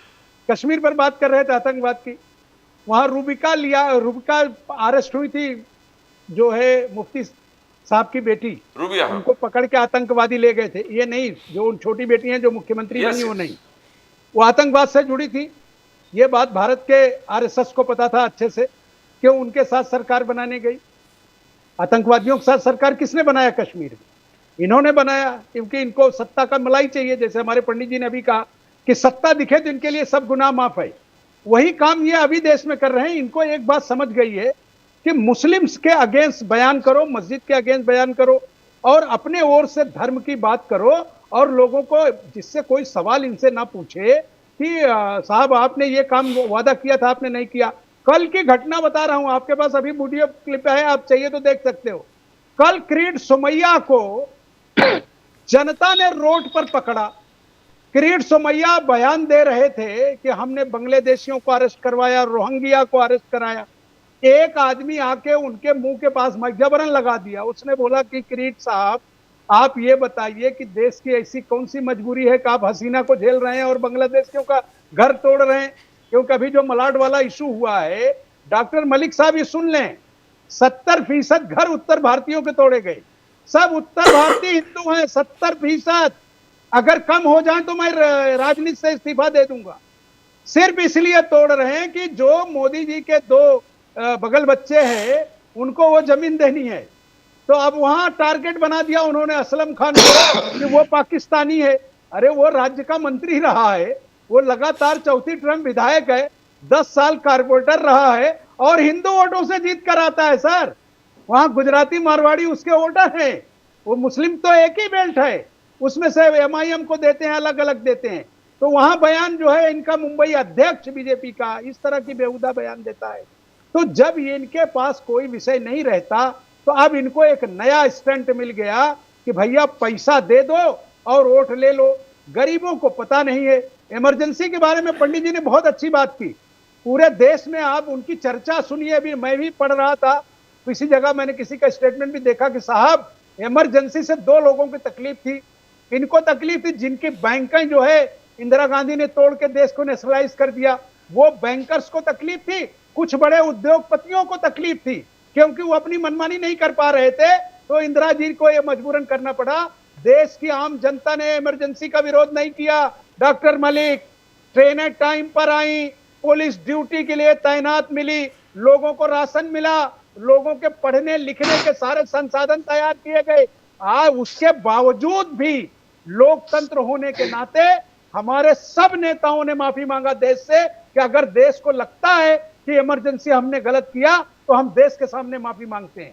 ये वीर सावरकर वाली और मोदी वाली माफी नहीं है, जहां जाओ वहां दंडवत कर दो। माननीय मोदी जी देश के प्रधानमंत्री हैं, 9 संकल्प करा रहे हैं। आप उनकी पुरानी चीजों को सुन लीजिए कि अगर मैं 100 दिन में पूरा नहीं किया तो चौराहे पे खड़ा करना और मुझे लात मार देना। यह भारत के प्रधानमंत्री का जुमला है, किसी दूसरे का नहीं है। कितनी बार आपके लोग गए उनको लात मारने? कितनी बार गए आपके लोग उनको लात मारने, जबकि हर चीज उनकी फेल गई। मैंने किरीट सोमैया का आपको उदाहरण दिया, मैंने अमित साटम को उदाहरण दिया, मैंने महाराष्ट्र में आपको मंगल प्रभात लोढ़ा का दिया कि एक मिनिस्टर जाके अपनी सरकार के बाहर मोर्चा निकाल रहा है किसी के विरुद्ध, सरकार कार्रवाई नहीं कर रही। भैया उसको मंत्री पद से हटाओ। उसके बाद जो है बीजेपी के नेताओं से कहो कि जाके मोर्चा निकालें, और अगर उनके मोर्चे की सुनवाई नहीं हो रही है तो ऐसी निकम्मी सरकार को जनता उखाड़ फेंके। और उससे आगे आप सुनिए, आज एक नई घटना हुई है नामबिहार जी, आपको आगे जरूरत पड़ेगी। हाँ। आपको पता है कि अंधेरी में एक हॉस्पिटल है, 7 हिल हॉस्पिटल, बिल्कुल, वो 3000 करोड़ की प्रॉपर्टी है, और वो 16 एकड़ में वो है। पंडित जी आप भी ध्यान रखिए, आगे आपको भी इस पर बोलना रहेगा। वो बीएमसी की जमीन पर बनी हुई है पब्लिक पार्टनरशिप में। अभी वो बंद कर दिया। बीएमसी 1300 बेड में से 350 बेड पे अस्पताल चला रही है, 7 करोड़ खर्चा करती है। 3000 करोड़ की प्रॉपर्टी को माननीय मुख्यमंत्री अपने दोस्त को 300 करोड़ में देने को तैयार हैं। उसका विरोध को लेकर 7 दिन से मोर्चा चल रहा है कि बीएमसी खुद 300 करोड़ भर दे, अस्पताल ले ले और गरीबों का इलाज करे ना, क्योंकि मुंबई के 4 टॉप के बड़े बीएमसी अस्पतालों के बराबर वो अस्पताल है, उतनी मशीनरी है। 3000 की प्रॉपर्टी 300 करोड़ में इसलिए दे रहे हैं कि 1,000 करोड़ अंदर की सेटिंग हो जाए। इतनी बेशर्मी कहां से लाते हैं? कभी गरीबों के लिए सोचो ना। आप 80 करोड़ लोगों को 5 किलो राशन दे रहे हैं, सिर्फ इसी काम के लिए को गरीब बोल नहीं पाए, सिर्फ इसीलिए आप उसको रोजगार नहीं दे पा रहे हैं, आप उसके जो है रहन सहन को अच्छा नहीं कर पा रहे हैं। आप हिंदू मुस्लिम की बात करके बांग्लादेशी रोहिंग्या, अब बांग्लादेशी रोहिंग्या कहां से आए सर? अब मलाड मालोनी जाने के लिए जितने सांसद और जितने आमदार चुने गए हैं मंत्री, वो सब बीजेपी से हैं। और अगर बांग्लादेशी बंगाल से निकला तो ममता बनर्जी की जगह छोड़ के बाकी सारे राज्यों में इनकी सरकारें हैं, तो क्या वो बाकायदे वो किसी छोटी सी डिबिया में बैठ के अंदर घुस गए? इतनी बड़ी झूठ फैलाने का काम बीजेपी के लोग करते हैं। अच्छा साहब, अगर वो पकड़े गए हों, आप उन पर कार्रवाई करिए, एफआईआर लॉन्च करिए, जेल भेज दीजिए। एक भी सिंगल एफआईआर नहीं कर पाए, सिर्फ 70% उत्तर भारत तोड़कर ये मैसेज दे दिया। मैं द्विवेदी जी, डॉक्टर मलिक मैं आपके पास आता हूं। I know you want to resort to emergency, जो बात की है। द्विवेदी जी, किस प्रकार से देखते हो? उद्धव ठाकरे जी ने भी बहुत विरोध किया था, जिस प्रकार से पैसे का जो है लोकतंत्र को एक्चुअली खतरे में किया है। एंड राहुल गांधी जी ने बार बार किया है, पूरा एसआईआर जो है वो एसआईआर है, टिरनी है, उन्होंने बोला अत्याचार है, अत्याचार है। बीएलओस को परेशान कर करके इतना काम दो, वो टोटल सप्रेस हो जाते हैं। राहुल गांधी जी ने आगे जाकर कहा कि ओबीसी वोटर डिलीशन ये मास तरीके से हो रहा है। द्विवेदी जी, देखिए, बहुत स्पष्ट बात है, भारतीय जनता पार्टी ने एक सूत्री कार्यक्रम चला दिया है कि इनको कोई काम नहीं करना है, कुछ नहीं करना है, सिर्फ हिंदू मुस्लिम करना है, हिंदू मुस्लिम करना है। हिंदू मुस्लिम करके भाई चूंकि राम मंदिर बन गया, कोई मुद्दा नहीं रहा इनका। तमाम ऐसे मुद्दे थे जो खत्म हो गए आज की डेट में। अब हिंदू मुस्लिम करके वो भी खत्म हो गया मुद्दा इनका। बहुत कभी कभी वो चलाया जाता है हिंदू मुस्लिम, जहां जरूरत पड़ती है हिंदू मुस्लिम। आज वंदे मातरम जय हिंद बोलने का को भारतीय जनता पार्टी के स्पीकर महोदय मना कर रहे हैं, तो सबसे शर्म की बात मैं समझ में देश के लिए है। और इसका तो बड़ा जबरदस्त विरोध होना चाहिए, इसका जबरदस्त विरोध होना चाहिए। और 10,000 रुपए बांटे जा रहे हैं, तो चुनाव आयोग क्या देख रहा है? चुनाव मना नहीं कर सकता, या चुनाव को मना नहीं करना चाहिए? और 7,500 रुपए वहां वोट के मध्य प्रदेश में पैसे बांट के वोट लिए गए, उसके बाद देने वाला कोई नहीं, इसका फंड हमारे पास नहीं है, कुछ नहीं। जो 10 गारंटियां दी थी एक नाथ शिंदे जब मुख्यमंत्री थे, उनमें कितनी गारंटियां पूरी की गई? तो जनता को देखना चाहिए। बीएमसी चुनाव आ रहे हैं, आप देखिए, आप ही ने भी सूचना दी कि 25 लाख कहीं बांटे जा रहे थे। तो भैया 25 लाख ऐसे ना बांटो, फिर बांट दो, 20-20 हजार रुपए बांट दीजिए पूरे बीएमसी चुनाव के लिए। चुनाव तो आपका है, सब कुछ आपका है। तो बात ये देखिए, जब आप धन देकर चुनाव जीतने के लिए आमादा हो जाए, इसका मतलब आप समझ लीजिए सर, इस देश का कल्याण नहीं हो सकता है। इस देश में निश्चित तानाशाही आने वाली है, तानाशाही चल रही है।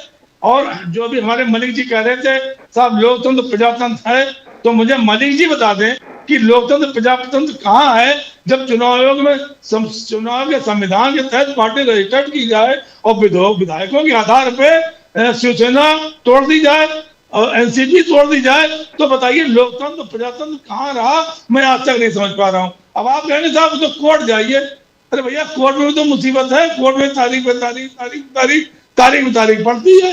अब आप मुख्यमंत्री वाला देख लीजिए एजेंडा, 12 जो थे, जो हमारे 5 जजों ने फैसला दिया था, स्पीकर को गलत बताया उन्होंने, राज्यपाल जी की नीतियों को गलत बताया, तमाम ऐसी चीजें थी। और उन्होंने जो व्हीप उद्धव ठाकरे ने जारी किया था, उस व्हीप को माना सुप्रीम कोर्ट ने। उसके बाद क्या हुआ? जब 16 विधायकों की जब वहां पे गई है स्पीकर के पास, उन्होंने उड़ा दिया उसको, नहीं माना। अब आप सुप्रीम कोर्ट जाइए, अरे भैया कुछ इंसानियत के नाम पे काम होते हैं, कुछ लोकतंत्र के नाम पे काम होते हैं, कुछ देखने के बाद काम होते हैं। आप जो आंख बंद किए अपने हिसाब से सरकार चला रहे, अपने हिसाब से देश उजाड़ रहे। तो ऐसे देश उजाड़ के देश करके ये सरकारें नहीं चलाई जाती हैं। 65 साल अगर राज्य किया कांग्रेस सरकारों ने, तो उन्होंने सुई से लेके हवाई जहाज तक बनाए, और उन्होंने राष्ट्रीयकृत बैंकें जो पैसा नहीं देती थी गरीबों को, उनको राष्ट्रीयकरण उनका किया। जो सार्वजनिक उपक्रम बनाए गए जिसमें रोजगार के संसाधन उपलब्ध कराए गए, किसने कराए? प्राथमिक स्वास्थ्य स्वास्थ्य केंद्र खोले गए, स्कूल खोले गए, तो ये किसने किए? IIM खोले गए, IIT खोली गई, तमाम इंजीनियरिंग कॉलेज खोले गए, ये किसके रिदम में हुआ? जो रेलवे लाइन हमारे हमको 700 मीटर मिली थी, बहुत कम रेलवे लाइन मिली थी, आज रेलवे लाइन कहां से कहां पहुंच गई? जो पहले कोयले का इंजन चलता था, आज हमारा इलेक्ट्रिक इंजन चलने लगा, किसके रिदम में हुआ? जो मेट्रो आप देख रहे हैं, मेट्रो किसके रिदम में बने? तमाम ऐसी चीजें हैं। आज अगर आप देखना चाहें तो भारतीय जनता पार्टी एनडीए सरकार ने जो 10,000 रुपए बांट के 7,500 10,000 रुपए बांट के जो वोट खरीद रही है, इसका मैं निश्चित विरोध करता हूं। और ऐसे चुनाव को तो बर्खास्त कर देना चाहिए। डॉक्टर मल्लिक, चुनाव की हमारे देश में जरूरत ही नहीं है। डॉक्टर मल्लिक, वोट पड़ने चाहिए बिना चुनाव आयोग के। डॉक्टर मल्लिक, राहुल गांधी जी का कहना है कि दिस इज SIR जो है, SIR not reform but tyranny, अत्याचार है, इट इज अत्याचार। एक तो आप BLOs पे इतना प्रेशर बना रहे हो, इतना प्रेशर बना रहे हो कि सुसाइड होने लगा BLOs के, और दूसरी तरफ आप ओबीसी वोटर्स को डिलीट कर रहे हो। Doctor Mallik, you are deleting OBC voters, you are suppressing voters, ये टोटल डिग्निफाइड वोट चोरी हो गया। डॉक्टर मल्लिक, राहुल गांधी जी।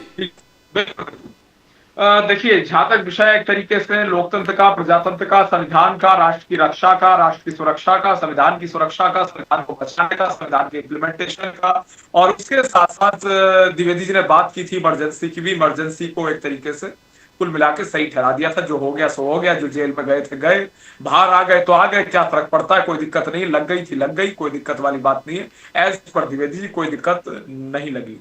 और मैंने कहा कि भाई बड़े बड़े तमाम सारे नेताओं को, संपूर्ण विपक्ष को जबरन जेल में ठूंस दिया। किसान नेता, भारत रत्न स्वर्गीय चरण सिंह जी को जेल में डाल दिया गया। तमाम सारे नेताओं को जबरन जेल में ठूंसा गया। स्वर्गीय अटल बिहारी वाजपेयी जी हों, लाल कृष्ण आडवाणी जी हों, मुरली मनोहर जोशी जी हों, और तमाम सारे नेता हों, चाहे नीतीश कुमार जी हों, लालू प्रसाद यादव हों, स्वर्गीय मुलायम सिंह यादव जी हों, और बहुत सारे तमाम सारे नेता बड़े स्तर पे, चाहे चंद्रशेखर जी की बात हो, सब लोग, सारे लोहिया, सारे समाजवादी, सारे कांग्रेस विरोधी, सब जितने, मतलब कांग्रेस विरोधी भी क्या, जो स्वर्गीय इंदिरा गांधी जी की सरकार के साथ था, उसकी बल्ले बल्ले, बाकी सब लोग जाओ तिहाड़ जेल, ये प्रोसेस था। और उसको द्विवेदी जी कह रहे हैं जो हुआ ठीक हुआ, क्योंकि जनता ने वोट दे दी, और जनता ने वोट दी, लेकिन वो किन कारणों से मिली, और तब नहीं मिली, तब तो बुरी हार हुई, तब तो इंदिरा जी भी हार गई। उसके बाद जो इलेक्शन कंडक्ट हुए उसमें तो इंदिरा जी भी हार गई। अभी 1980 की बात कर रहे हैं, 1980 से 84 तक सरकार रही, और 84 में दुखद मृत्यु हो गई, दुखद देहांत हुआ स्वर्गीय श्रीमती इंदिरा गांधी जी का, जो कि बहुत ही दुखद घटना घटित हुई। उनके निजी आवास पे उनके निजी अंगरक्षकों के द्वारा हत्या कर दी गई, जो कि बहुत ही दुखद, बहुत ही घृणित कार्य हुआ, और आतंकवाद को एक प्रकार से बढ़ावा मिला। फिर वो खालिस्तान का मूवमेंट और तमाम सारी चीजें, उसमें मैं पढ़ना नहीं चाहूंगा, लेकिन हाँ, जो इमरजेंसी की पर्टिकुलर बात है, इमरजेंसी को देखिए जस्टिफाई नहीं किया जा सकता है, बिल्कुल स्पष्ट है। लोकतंत्र में, प्रजातंत्र में इमरजेंसी को जस्टिफाई नहीं किया जा सकता। नंबर 2, इन्होंने कहा राष्ट्रपति ने लगाई, बिल्कुल नहीं। देखिए, आप बोलिए, मुझे आपत्ति नहीं, केवल जिस समय मैं बोल रहा हूं उस समय बोल लूं, फिर आप बोलिए, कोई दिक्कत नहीं। इन्होंने एक और चीज बड़ी मजेदार की कि भाई राष्ट्रपति थे और फखरुद्दीन अली अहमद थे उस समय राष्ट्रपति उस दौर में, तो राष्ट्रपति ने जो कर दिया सो कर दिया, कोई दिक्कत वाली बात नहीं है। वो राष्ट्रपति की गलती है, प्रधानमंत्री की थोड़ी है, तो राष्ट्रपति ने किया। तो देखिए, अगर कोई भी काम होता है और वो कैबिनेट के आधार पर होता है, कैबिनेट के प्रपोजल के आधार पर होता है, वो तो स्वर्गीय इंदिरा गांधी जी ने कैबिनेट की मीटिंग नहीं बुलाई थी, वो तो पता ही होगा, द्विवेदी जी को वरिष्ठ नेता है। बिना कैबिनेट की मीटिंग के, बिना कैबिनेट को सूचित किए, अगले दिन सुबह को सूचित किया था। उस दिन तो सोचा भी नहीं सूचित करने का। राष्ट्रपति महोदय ने तो पूछा था, क्या कैबिनेट की मीटिंग आपने बुलाई, कैबिनेट को बताया? कहा नहीं बताया, जरूरत नहीं समझी उस समय बताने की। और उन्होंने कहा कि यही आवश्यक था क्या, कि हाँ, पानी सर से ऊपर जा चुका था, इसलिए यही तय किया कि इमरजेंसी इंप्लीमेंट कर दी जाए। ये स्वर्गीय श्रीमती इंदिरा गांधी जी ने फखरुद्दीन अली अहमद जी को कहा था, और इमरजेंसी पे उन्होंने सिग्नेचर किए। लेकिन अगर कैबिनेट मिनिस्टर्स की, जो काउंसिल ऑफ मिनिस्टर्स है वो, या प्रधानमंत्री कोई चीज करवा रही, सरकार करवा रही है, तो वो गलती राष्ट्रपति की नहीं है, वो राष्ट्रपति की गलती हो गई। ऐसा कहना बिल्कुल गलत है। वो प्रधानमंत्री की जिम्मेदारी होती है, केंद्र सरकार की जिम्मेदारी होती है।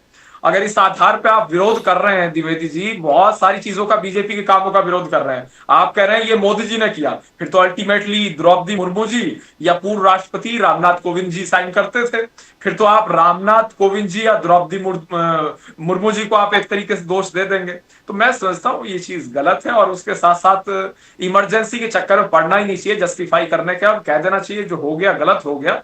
उस चीज को अगर आप कह रहे हैं, लेकिन उस चीज से दुख कम नहीं हो जाते। एक मिनट बिल्कुल भाई साहब आप बोलिएगा, मुझे दिक्कत नहीं है। नहीं आप बोलिए मुझे दिक्कत नहीं, केवल मेरा सुन लीजिए, केवल मेरा 2 मिनट और सुन लीजिए, फिर आप बोलिए, मुझे दिक्कत। बात तो आपने शुरू की ना सर, डॉक्टर साहब, बात तो आपने नहीं देखिए बीच मैं नहीं शुरू किया और एंकर ने भी नहीं शुरू किया, शुरू तो आपने किया ना सर। नहीं देखिए, नहीं सर, आप अपना पूरा भाषण देख लीजिए सर, आपने शुरू किया डॉक्टर साहब, ना किसी पैनलिस्ट ने किया, ना एंकर ने सवाल आपसे इमरजेंसी का पूछा, आप जबरन उसमें घुस गए क्योंकि आप बाकी के सवालों का बचाव नहीं कर पा रहे थे। मैं आपको बता दूं कि माननीय अटल जी ने इंदिरा जी की बहुत तारीफ की, उनको दुर्गा की खिताबी दी, तो अटल जी से भारत रत्न वापस ले लीजिए, क्यों उन्होंने इंदिरा की तारीफ की? आप इस तरह की बातें कर रहे हैं जो विषय में नहीं है, उसमें आप इमरजेंसी लाने जा रहे हैं। सुन तो लीजिए डॉक्टर साहब, एक मिनट में नहीं आप सुन नहीं रहे, सुन तो लीजिए। देखिए इंदिरा, ट्रेनिंग वही मिली है, झूठ बोलो, जोर से बोलो, बार बार बोलो। नहीं देखिए सुन लीजिए, ये तो नहीं देखिए, ये आलोचना का अधिकार सबका होता है, और मैं तो सकारात्मक आलोचना कर रहा हूँ, और पूर्ण रूप से जो मर्यादा के दायरे में रहते हुए। भाई किसी पैनलिस्ट ने जिक्र किया क्या, या एंकर ने सवाल पूछा क्या आपसे? नहीं पूछा, आप खुद इमरजेंसी में चले गए, तो गलती तो आपकी है ना सर। मलिक सर आप बताओ ना, मैं गलत बोल रहा हूं तो आप मुझे पनिश करो, लेकिन आप तो झूठ बोल रहे सीधा सीधा। मैं तो समर्थन कर रहा हूं आपकी बात का, मैं तो आपकी बात का समर्थन कर रहा हूं। सुन तो लीजिए, मैं नहीं बोलने तो दीजिए। अब द्विवेदी जी को भी इंटरेस्ट आया था इमरजेंसी के टॉपिक पे, आप सुन तो लीजिए। द्विवेदी जी ने भी बात कही थी, अब मेरी चिंता वाली बात नहीं है। मैं उनकी सराहना करता हूं कि चूंकि उस टाइम वो बिल्कुल परिपक्व रहे होंगे, उन्होंने देखा होगा। हम लोग तो बहुत छोटे थे, हमको तो याद भी नहीं है, क्योंकि हमको 5-6 साल के रहे होंगे तो हमको तो ये भी नहीं पता। हमको सिर्फ ये बाबा दादा बताते थे कि भैया टाइम पे ट्रेन मिलती थी, 1 मिनट पहले गाड़ी यहाँ खड़ी हो जाती थी, तो हम तो इतना ही सुन पाए थे। बाकी चीज तो द्विवेदी जी खुद देख के आए हैं, इसलिए वो बता दिया आपको, लेकिन ये विषय नहीं था जिसमें आप चले गए डायरेक्ट। अब we come to the end of programme. देखिए बोलने तो दीजिए, आप तो मेरे, चलो 1 मिनट बोलिए, फिर निजामुद्दीन जी, फिर द्विवेदी जी वाइंड अप कर लेते। बोलिए निजामुद्दीन जी आप अपने समय में बोलिए, मुझे आपत्ति नहीं है। द्विवेदी जी अपने समय में बोले, कोई समस्या नहीं है, लेकिन मैं तो केवल इतना कहना चाहूंगा, अगर बात कर ली जाए इस तरीके से, जब इमरजेंसी की बात आई गई तो इसमें कर भी लेनी चाहिए, क्योंकि इमरजेंसी जो इतिहास में हुआ, सारे समाजवादी नेताओं को जेल में डाला था, सारे किसान नेता जेल में डाल दिए थे, कोई किसान नेता नहीं छोड़ा था बाहर, कोई किसान नेता बाहर नहीं बचा था, सारे किसान नेता जेल में थे। इमरजेंसी का वो दौर था, सब जाट नेता जेल में थे, सबको डाल दिया था जेल में। ये इमरजेंसी का दौर था। द्विवेदी जी 1 मिनट बोलिए, फिर will wind up with Nizamuddin साहब। बोलिए द्विवेदी जी, फिर मेरा हो गया है, मेरे टाइम पूरा है। बोलिए। मुझे अच्छा लगा कि जो है डॉक्टर मलिक साहब बाहर की दूसरी चीजें लाते हैं, जो विषय रहता है वो अपना काम कम हो जाता है। 1 मिनट द्विवेदी जी को बोलने दो। द्विवेदी जी जैसे आप कहते हो, द्विवेदी जी बोलिए, 1 मिनट बोलिए द्विवेदी जी। हाँ मैं कह रहा हूँ, मैं आप इतनी बातें कर रहे थे, सब जेल चले गए, अटल बिहारी वाजपेयी जेल चले गए, चौधरी चरण सिंह जेल चले गए, मुलायम सिंह यादव जेल चले गए, ये भी जेल चले गए, वो भी जेल चले गए। और मैंने इसलिए कहा कि इमरजेंसी जो लागू हुई है वो कैसे लागू कराई, वो तो एक अलग मैटर हो गया। उसमें जो हमारे राष्ट्रपति थे उनके साइन हुए, उनके आदेश पर इमरजेंसी लगाई गई। तो इसको आप ये नहीं कह सकते साहब ये संविधान के विरुद्ध है। मैं इस बात में मैं बात कर रहा हूँ आपसे ना, कि संविधान के विरुद्ध नहीं है, संविधान के तहत इमरजेंसी लगाई गई, पहली बात। दूसरी बात, कोई भी काम हो, जेल चले गए मुलायम सिंह, अटल बिहारी वाजपेयी जो भी जेल चले गए, अगर जनता ने 77 में हराया तो जनता ने 3 साल बाद 350 सीटें देकर इंदिरा गांधी जी को प्रधानमंत्री बनाया। मैं इसकी बात कर रहा हूँ, आप इसको समझिए। ओके, अगर कोई इमरजेंसी गलत थी तो वो तो जेल गए थे ना, बाकी प्रधानमंत्री भी गए थे। लेकिन अगर इमरजेंसी का दुरुपयोग हुआ होता, जनता परेशान रही होती, तो जनता क्यों चुनती? जनता क्यों चुनती दोबारा उनको? जनता ने देखा, जनता ने समझा कि नहीं, इमरजेंसी अगर लगी थी, अटल बिहारी वाजपेयी जेल गए हो, जयप्रकाश नारायण जी गए हो, चौधरी चरण सिंह जेल गए हो, कोई बात नहीं, लेकिन जो सुविधाएं हमको मिली, जो अभी हमारे कानून प्रवक्ता जी ने कहा, जो सुविधाएं हमको मिली वो अच्छी मिली। और आज भी क्या है, आज आदमी को चाहिए सुविधाएं जो आप मुहैया नहीं करा पा रहे। Dwivedi ji, thank you so much. 3 काले कानून लाते हो, लेकिन सर अगला डिबेट जो है वो आप जो है जो हॉस्पिटल अंधेरी की हॉस्पिटल पर कराइए, बीजेपी वाले बुलाइए, क्योंकि इतना बड़ा भ्रष्टाचार है वो सिविल हॉस्पिटल। बिल्कुल वो बिल्कुल तो बिल्कुल। मुंबई की जनता का सवाल है, गरीब का सवाल है। We will. Yes, true, Nizamuddin ये sir. सही We'll do है। it. और रात में 12 बजे माननीय मोदी जी को सपना आया और सुबह काले कानून वापस हो गए। Thank you, राष्ट्रपति thank you. का तो आप ही करिए। We come to the end of the हम program. क्या Thank you, करेंगे Dwivedi ji. Thank you, Dwivedi ji. Thank you, Nizamuddin Rahim Saab. Thank you, Dr. Aviral Malik. Thank you for being on the doctor show. बधाई। People have enjoyed this particular program. Thank you so much. As we end with the preamble to the Constitution which says, we the people hereby resolve to constitute India into a sovereign, socialist, secular, democratic republic and to secure to all its citizens justice, equality, liberty and fraternity. Justice that is social, economic and political. Equality is equality before the law and equal protection of rights. When we talk about liberty, we talk about freedom of speech, expression, faith, worship and belief, and the right to life, liberty and pursuit of happiness. And when we talk about fraternity, believing in eternal brotherhood, believing in the territorial and political integrity of the nation. As we always believe, to subscribe to this, the fastest growing channel of the nation, you click on that icon, subscribe, you subscribe to the fastest growing channel of the nation. Subscribe to Nation Now, subscribe to Nation Now, the fastest growing channel of the nation. And it is a fundamental duty, as we always say, of the political leaders and the politicians to see that they come together and preserve the foundations of democracy and the Constitution. If you preserve and protect the foundations of the Constitution, the Republic survives, the Constitution survives, and the people of the Republic survive. That's all from Pradeep Nambiar, Nation Now. We'll come again tomorrow with more news from the nation, Maharashtra and Mumbai. Till then, it's bye for now.